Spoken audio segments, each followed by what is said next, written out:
1절까지의 말씀으로 우리 함께 은혜를 나누기를 원하는데요. 먼저 오늘 본문 26절의 말씀을 우리 다시 한번 읽도록 하겠습니다. 사람이 여호와의 구원을 바라고 잠잠히 기다림이 좋도다. 아멘. 우리가 하나님의 뜻을 분별하는 삶, 하나님의 뜻에 순종하는 삶, 그 세 번째 방법은 무엇이라고 말씀하고 있나요?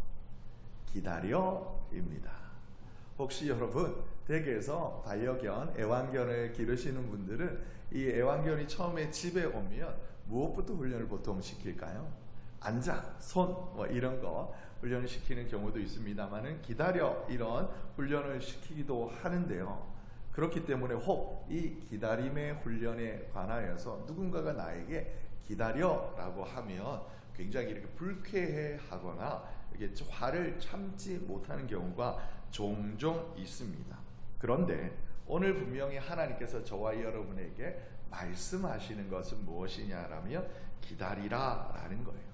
특히 나의 상황이 혼란스러울 때, 지금 나에게 닥쳐진 상황이나 내 주변의 환경이 왜 이런 걸까라는 그 마음의 혼란함, 분주함이 있을 때에는 움직이지 말고 앉아서 조용히 기다리라 라는 말씀인 겁니다. 어떻게 기다리라고요? 어떻게 기다리라고요? 막 화를 내면서 언제 시간이 몇 시야? 막 이러면서 머릿속으로 막 잔머리를 굴리면서 그렇게 기다리라고요? 아니요. 잠잠히 기다리라 라고 오늘 본문 말씀하고 있어요. 제가 여러분 어렸을 때 제 별명이 무엇이었던가 혹시 말씀 중에 나누었었던가요? 저희 할머니께서 어렸을 때, 제가 어렸을 때 저를 하여금 태풍이라고 별명을 지어주셨어요. 하나밖에 없는 손주 굉장히 이뻐하시면서도 제가 워낙 호기심이 많고 재빠르고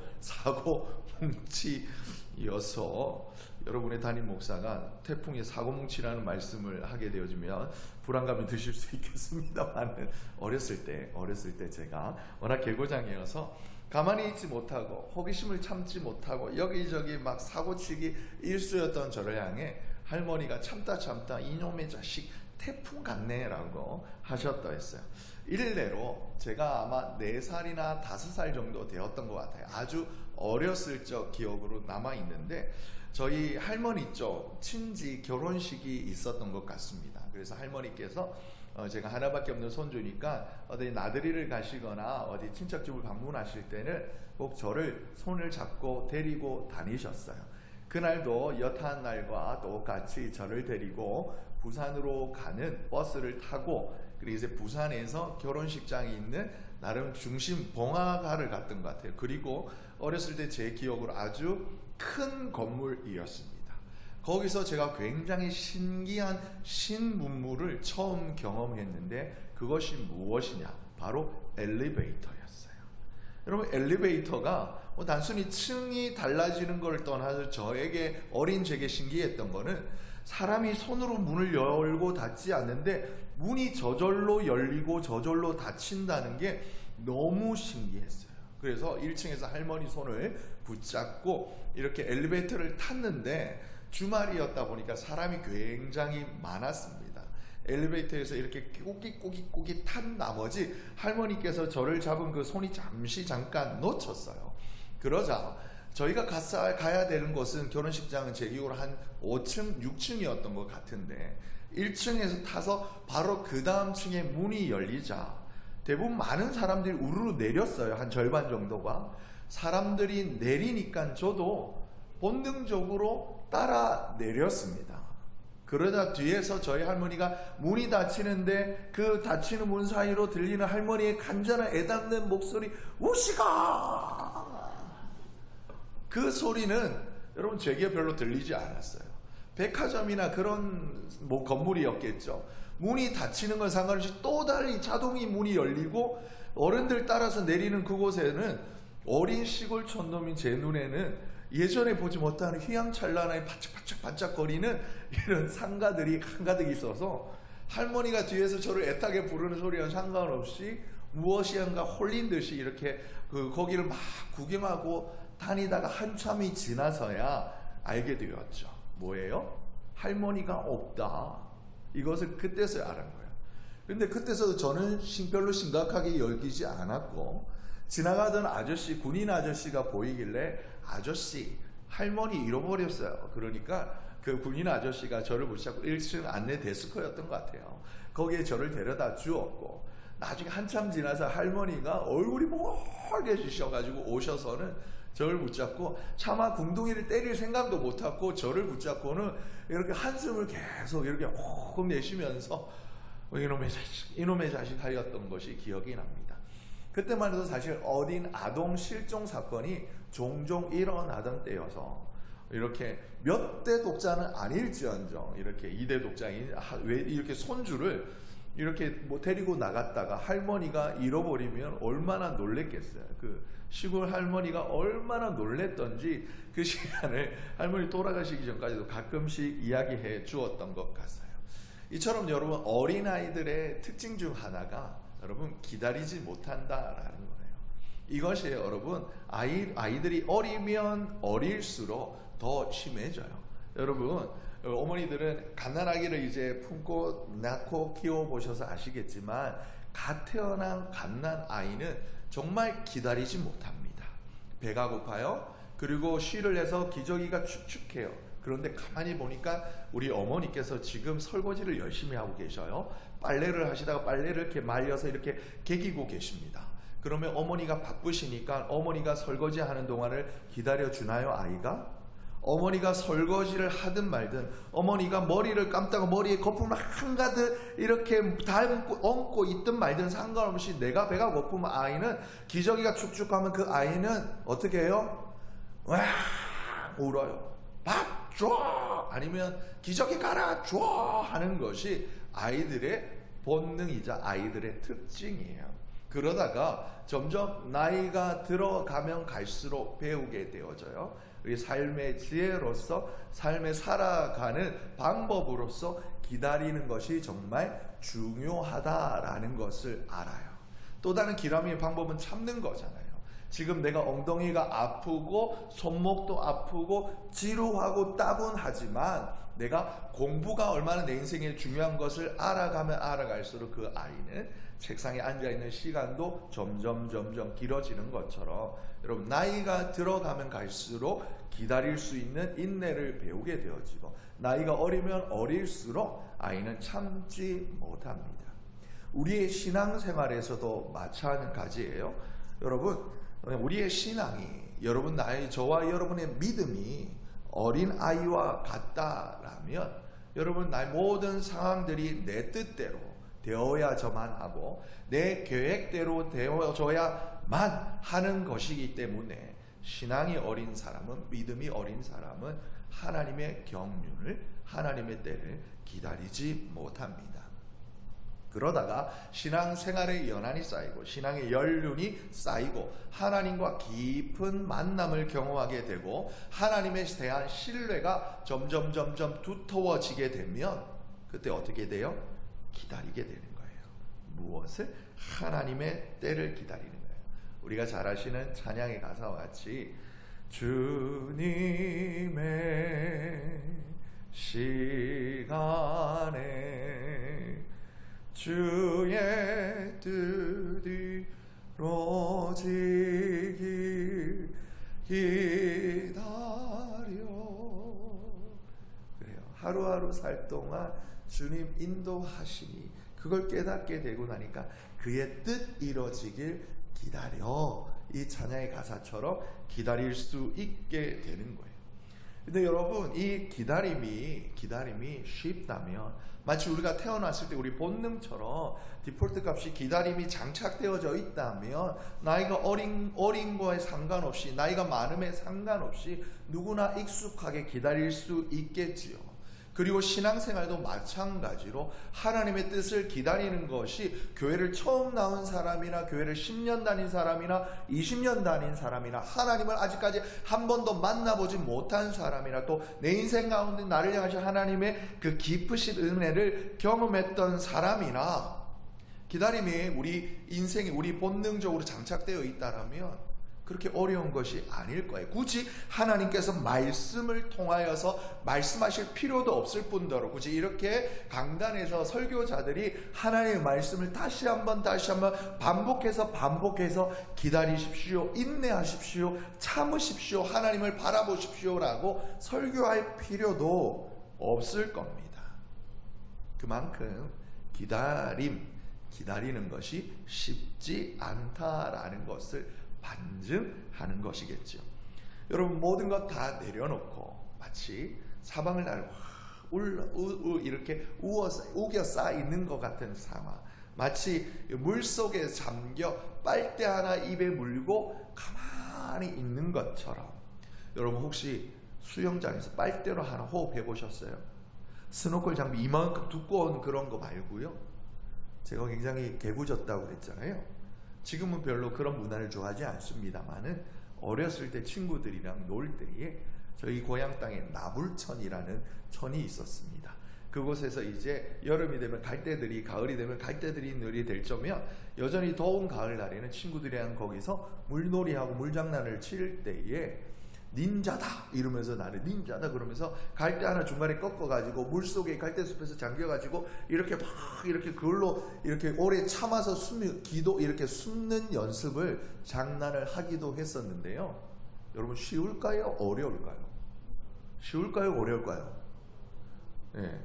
대부분 이렇게 안 해보신 분들은 확신에 차지 않은 목소리로, 긴가민가 목소리로, 목사님이 이 정도 하실 정도면 쉽지는 않은 것 같아요.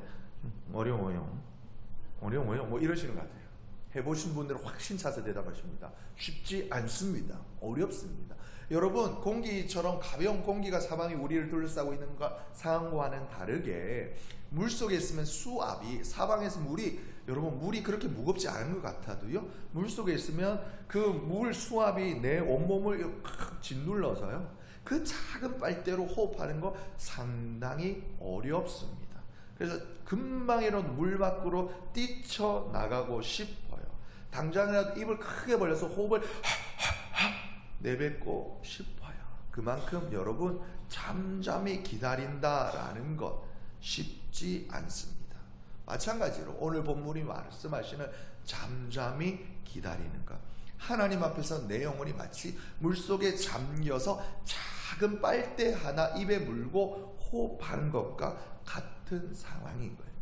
특히나 나를 향한 그 여러 가지 상황들이 나를 향한 건강이 좋지 못하여서 내 마음이 긴급하고 급박해진 그런 상황일 때, 그로 말미암아 오랜 시간 동안 내 영혼이 침체되어 있을 때, 내 마음이 크게 요동하고 소용돌이 칠 때, 당장이라도 이 상황에서 벗어나서 빨대 내팽겨치고 그냥 큰 숨 들이마시고 싶을 때에, 그 긴박한 상황, 어떤 결단이라도 빨리 결정하고 싶어지는 것, 누구나 똑같은 마음일 거예요. 지금 결정하지 않으면, 지금 물 밖에 나가지 않으면 당장이라도 숨이 끊어질 것만 같은 답답함이 우리에게 다가오기 때문에 그렇습니다. 그런데 여러분,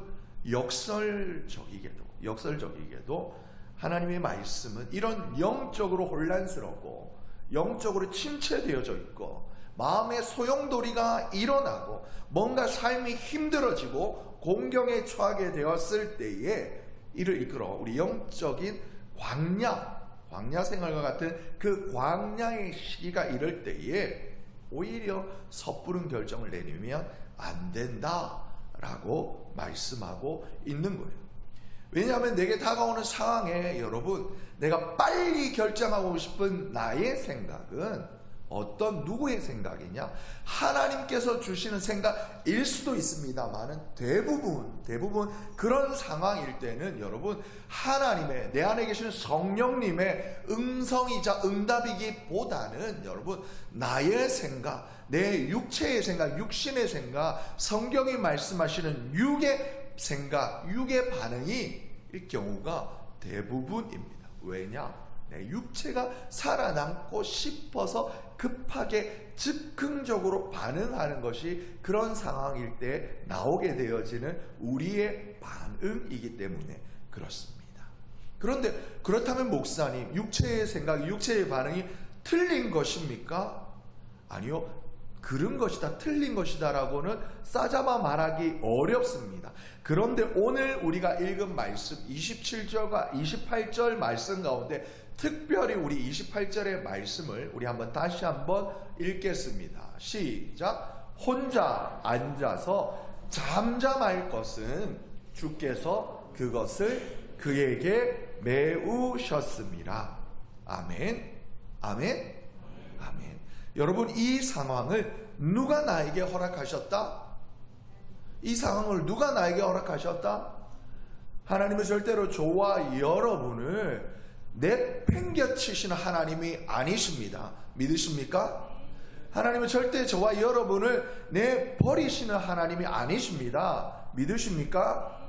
그렇다면 여러분, 저와 여러분이 생각하기에 지금 이 상황과 환경이 나에게 유익한 것 같이 아니한 상황이라 할지라도 그 상황을 나에게 허락하시는 분이 누구시다? 오늘 예레미야가 3장 28절의 말씀, 그것은 하나님이 주께서 그것을 그에게 메우신 것이다.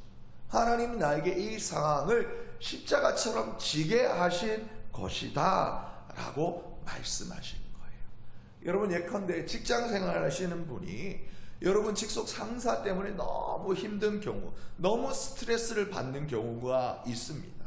예컨대 김 부장이 나를 만나기만 하면 못 잡아먹어서 안달인 것처럼 나를 수시로 하루 이틀도 아니고 한 달 두 달도 아니고 수년을 나를 너무 힘들게 하는 동안 하루만 참자, 이틀만 참자, 한 달만 참자, 1년만 참자 했는데 그 길에 오랜 중에 마침내 갑자기 어느 날 불현듯 누군가 나에게 더 좋은 자리를 이렇게 내보이며 이렇게 스카우트를 할 때 대부분의 세상 사람들은 그 더 좋을 것만 같은 자리로 넙죽 수긍하고 옮겨갑니다. 그것이 지금 나에게 다가온 어려움을 이겨낼 것 같은 피하는 방법이라고 생각하기 때문에 그렇습니다.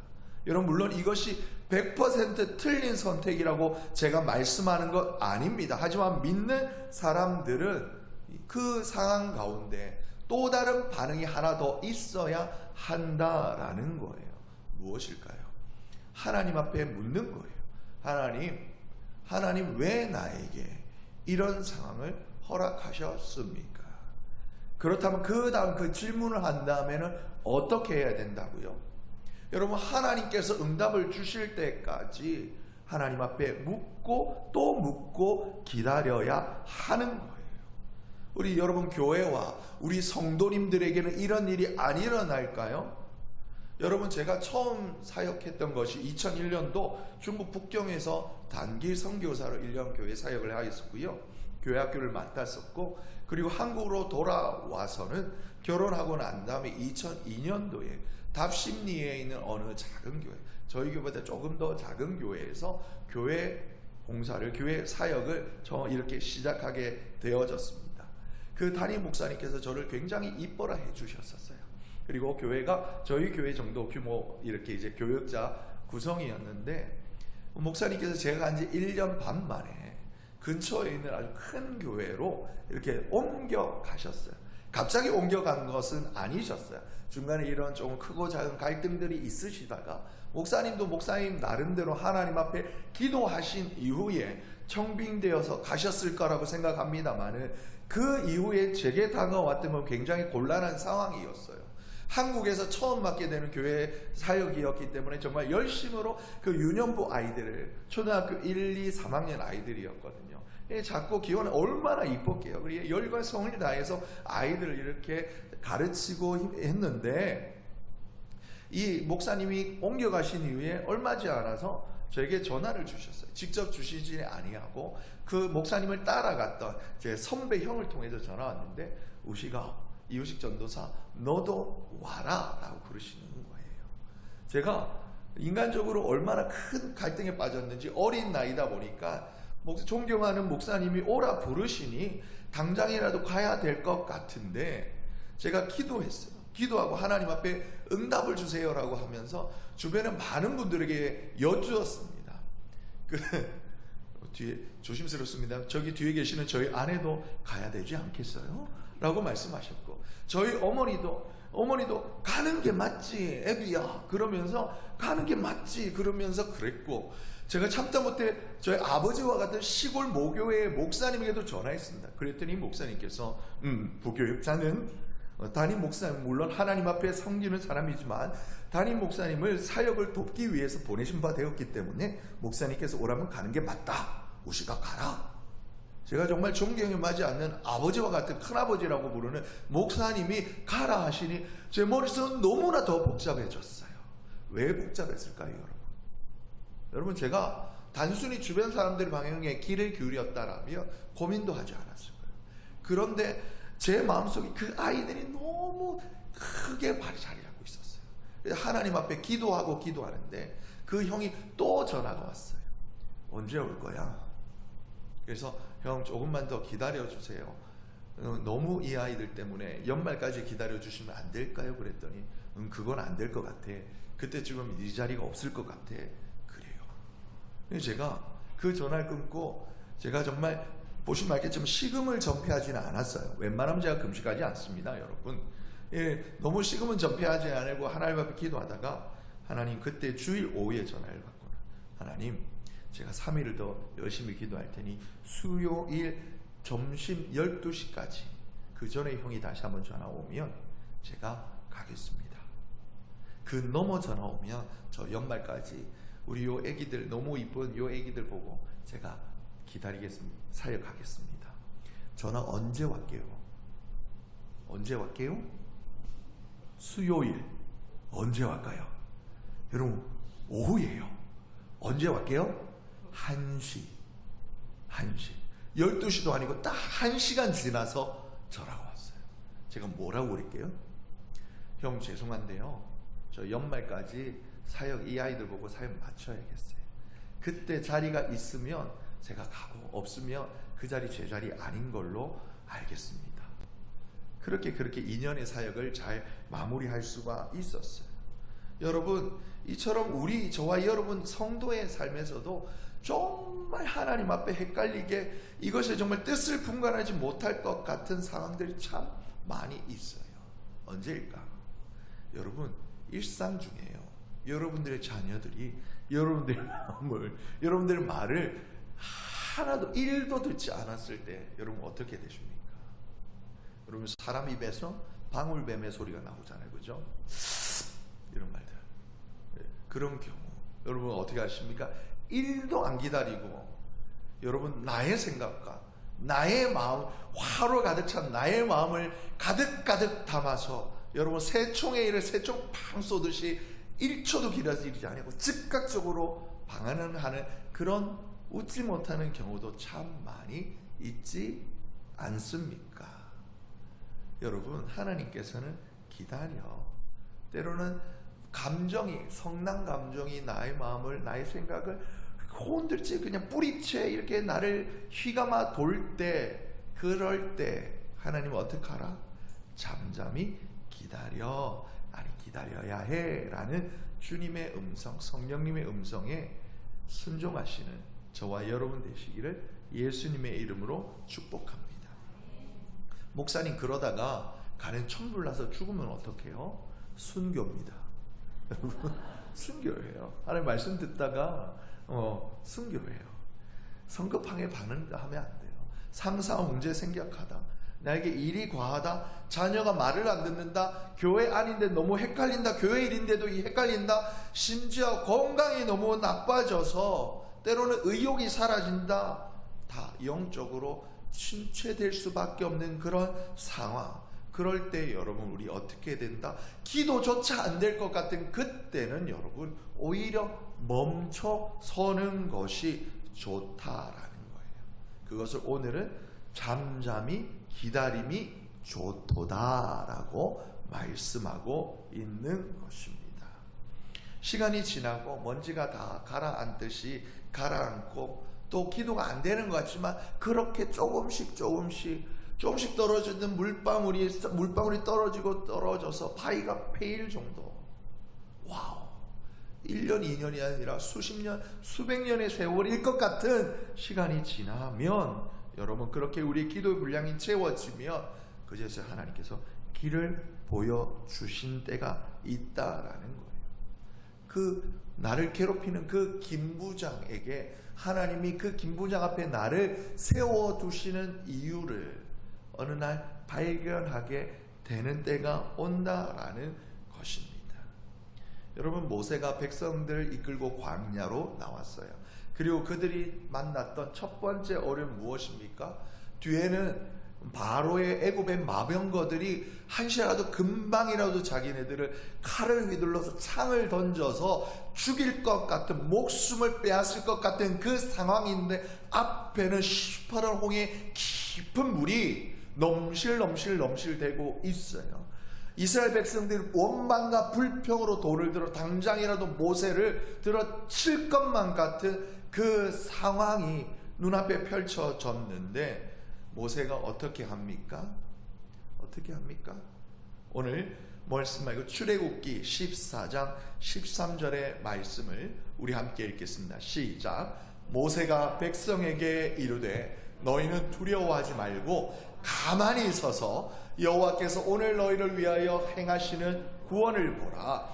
너희가 오늘 본 애굽 사람을 영원히 다시 보지 아니하리라. 아멘. 모세가 뭐라고 그래요? 두려워하지 말아라. 가만히 서 있으라는 거예요. 여러분, 이것이 여러분 그들의 살 길을 찾고자 마음이 애타는 사람이 취할 태도입니까? 그런데 뭐예요? 믿음의 사람은 그것이 방법일 수도 있다라는 것이죠. 그것이 하나님의 뜻일 때가 오히려 더 많다라는 것입니다. 두려워하지 말고 가만히 서서 무엇을 보라? 오늘 여호와 하나님께서 너희를 위하여 행하시는 그 구원을 보라. 모세가 이렇게 담대히 외치지만 이스라엘 백성으로서는 쉽게 받아들이기 어려운 말이에요. 그런데 그들이 본 것은 무엇입니까? 무엇을 보았습니까? 홍해가 갈라지는 것을 본 거예요. 물론 그것보다 더 앞선 기적도 보아요. 애굽의 마병구와 이스라엘 백성 사이에 여러분 하나님의 불기둥이 불의 장막이 서서 그들이 감히 그것을 넘어오지 못하도록 막아서는 하나님, 바닷물을 가르시는 하나님의 그 여호와의 팔을 이스라엘 백성들이 보게 됩니다. 여러분 휴가 되시면 산으로 바다로 강으로 가시잖아요. 넘실넘실대는 바다를 보고 그 누가 그 바다를 마른 땅처럼 발로 디뎌 건너갈 것이라고 생각했겠어요? 여러분 여름 휴가 때 바다를 가면 뭐 하는 거예요? 거기는 바나나 보트 타고요, 제트 보트 타고요, 유람선 타고요, 배를 타야지만 그곳을 건너갈 수 있는 곳이 바다예요. 그런데 믿음으로 그 상황을 맞닥뜨리게 되면 하나님께서 나를 위해 행하시는 구원을 경험하게 되면 그 깊은 바닷속을 마른 땅처럼 걸어가게 되는 일을 우리가 경험하게 된다라는 것입니다. 우리 하나님은 그렇게 일하시는 거예요. 남들처럼 배를 태워주시는 것이 아니라, 남들처럼 제트스키 바나나 보트 타는 것이 아니라, 남들과는 다르게 그 깊은 바다를 마른 땅처럼 건너가게 하시는 분이 바로 우리 하나님이다라는 사실을 성경은 오늘 본문뿐만이 아니라 많은 곳에서 저와 여러분을 향하여 말씀하시는 것입니다. 여러분 잘 아시는 하나님의 사람 다윗도 마찬가지예요. 여러분 오늘 이번 한 주간 동안 제가 역대상의 말씀을 읽고 있는데 특별히 오늘은 역대상 12장, 13장, 14장의 말씀을 읽었습니다. 그중 역대상 14장의 말씀을 보게 되어지면 이스라엘, 남유다, 남북 이스라엘 통합 왕으로 다윗이 헤브론에서 이렇게 추대를 받습니다. 그리고 그 모인 수많은 용사들을 데리고 예루살렘을 정복합니다. 그렇게 예루살렘 성을 정복한 다윗을 블레셋 사람들이 다가와서 전쟁을 하려고 합니다. 그럼 이미 승리의 경험도 있었고 함께 모인 용사들도 수십만 명이니 다윗이 블레셋 건 한번 해볼만 합니다. 그리고 이길 수 있는 자신감도 있습니다. 그런데 역대상 14장에 나오는 다윗의 모습은 무엇이냐? 역대상 14장 10절과 14절과 16절의 말씀을 저희들이 함께 읽습니다. 다윗이 하나님께 물어 이르되 내가 블레셋 사람들을 치러 올라가리이까 주께서 그들을 내 손에 넘기시겠나이까 하니 여호와께서 그에게 이르시되 올라가라 내가 그들을 내 손에 넘기리라 하신지라. 아멘. 다윗이 뭐해요? 하나님 앞에 물어요. 그리고 14절에 보면 어떻게 말합니까? 시작. 다윗이 또 하나님께 묻자온대 하나님이 이르시되 마주 올라가지 말고 그들 뒤로 돌아 뽕나무 숲을 맞은편으로 그들을 기습하라 라고 다윗이 또 하나님께 묻고 하나님께 응답을 받습니다. 묻고 여쭙고 응답받은 이후에 어떻게 하느냐 다윗이 읽습니다. 시작. 이에 다윗이 하나님의 명령대로 행하여 블레셋 사람들 군대를 쳐서 기본에서부터 게셀까지 이르렀더니. 아멘. 굉장히 다윗에게는 힘들고 어렵고 혼란스럽고 혼돈스러우며 난감한 곤란한 상황이 아니에요. 그런 상황에도 불구하고 조금 거스릴 정도 상황이었음에도 불구하고 다윗은 어떻게 한다냐?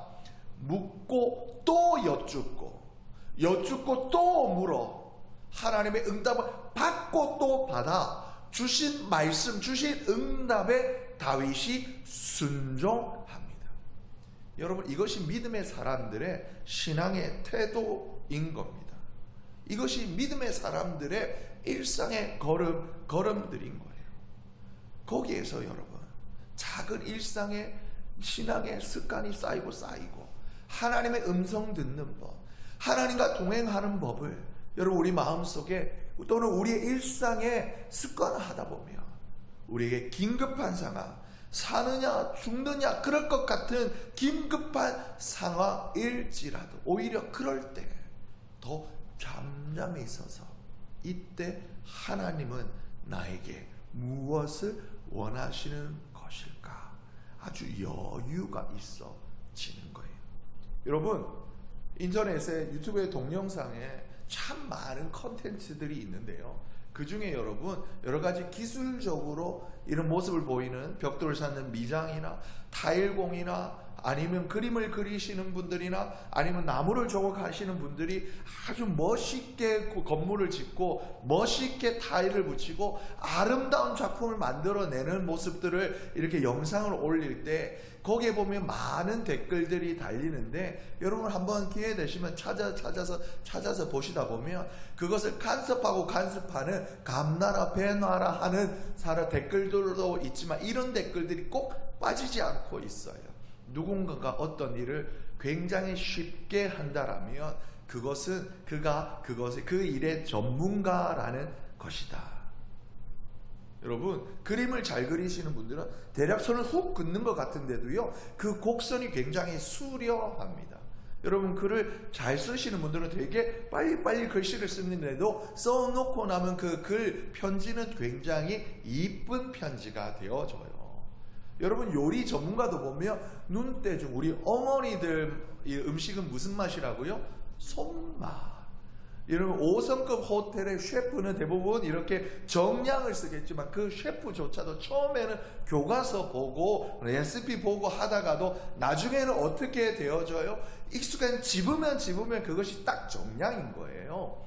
그 일의 전문가가 되고 나면요 남들은 전전긍긍하는 일조차 아주 쉽게 하는 거예요. 여러분 신앙도 마찬가지예요. 하나님을 향한 신뢰가 쌓이고 쌓이며 하나님과 동행하는 믿음의 걸음을 걷고 걷다 보면 여러분 오히려 위급한 것 같은 상황일 때 아주 유연하게 아주 침착하게 대처하게 되는데 그 모습이 다른 사람이 볼 때는 어머머 어떻게 저러다가 위험할 것 같은 저러다가 심지어 죽을 것 같은 순간 그렇게 보일지라도 그 사람의 마음은 거친 파도 날 향해 와도 주와 함께 날아오르니 왜요? 주 품에 내가 안겨 있기 때문에 그런 것입니다. 사랑하는 우리 선한교회 성도 여러분, 우리가 하나님의 뜻을 분별하고 하나님의 뜻에 따르는 삶을 우리가 3주에 걸쳐서 배워왔었습니다. 첫 번째 어떤 말씀이었지 기억나십니까? 내 기도의 내 마음의 동기를 살펴서 이것이 결정이 나의 욕심을 이루기 위함이냐, 하나님의 영광을 위함이냐. 그리고 두 번째는 무엇이었습니까, 여러분? 무엇이었나요? 두 번, 세 번 여쭈는 거는 저도 까먹었다는 거예요. 감사합니다. 제가 얼마지 않아 다시 설교할 수 있을 것 같아요. 그리고 오늘 저와 여러분에게 주신 하나님의 말씀, 하나님 뜻을 분별하고 하나님 뜻대로 순종하는 삶. 세 번째는 뭐예요? 하나님의 시간을 잠잠히 기다리는 것. 그리고 여호와의 구원을 잠잠히 기다리는 것. 여러분, 기다리면 어떻게 기다릴 수 있어요? 신앙의 연륜, 하나님을 향한 신앙이, 신뢰가 오래되고 두터워질 때야 그런 사람만이 할 수 있습니다. 우리 선함의 모든 권속분들은, 여러분, 혹 이런 것이 익숙하지 않은 분들은 자그마한 것부터 시작해 보세요.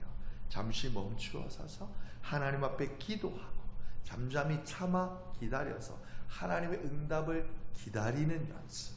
그리고 또한 여러분, 그 일이 점점 걸음 되어지다 보면 남들이 볼 때는 위태로운 상황일지라도 아주 침착하게 하나님의 뜻을 기다려서 마침내 내 삶을 축복 속에 비상하게 하시는 그 여호와 우리 하나님을 경험하시는 우리 복되고 복된 우리 선함의 권속들 되시기를 예수님의 이름으로 축복합니다.